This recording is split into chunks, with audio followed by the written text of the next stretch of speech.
বৃন্দাবন দেখতে যেতে পেরেছেন, কিন্তু কলকাতার মধ্যেই আরিয়দহের গঙ্গার ঘাটের কাছে এক দারুণ বৃন্দাবনে আপনারা কিন্তু সহজেই পৌঁছে যেতে পারবেন।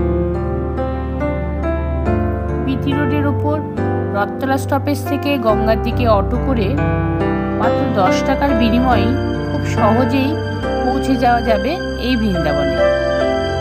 আসলে এটি কাঠিয়া বাবার আশ্রম, কিন্তু বৃন্দাবনের মতোই সাজসজ্জায় শ্রীকৃষ্ণের লীলাক্ষেত্র তৈরি হয়েছে। বিশাল গেটের ভেতরে ঢুকলেই মনে হবে যেন ছোটবেলার ঝুলনের আসরে পৌঁছে গেল।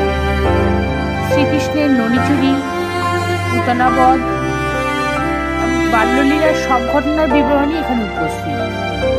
কালিয়া দমনের দৃশ্য, গোপীদের বস্ত্রহরণ, সব চেনা অচেনা গল্পের বর্ণনা এখানে খুব সুন্দরভাবে করা হয়েছে। এছাড়াও নারায়ণের দশাবতার রূপ, সমুদ্র মন্থন, শিব, দুর্গা ও গণেশের বিশাল মূর্তি ও অন্যান্য বহু দেবদেবীর মূর্তি এখানে সুন্দরভাবে সাজানো। মূল মন্দিরে রয়েছে অসাধারণ সুন্দর রাধাকৃষ্ণের যুগল মূর্তি। এখানে এই মূর্তি পুজো হয়। প্রতিদিন বিকেল 5টার সময় এই মন্দির সর্বসাধারণের জন্য খুলে দেওয়া হয়।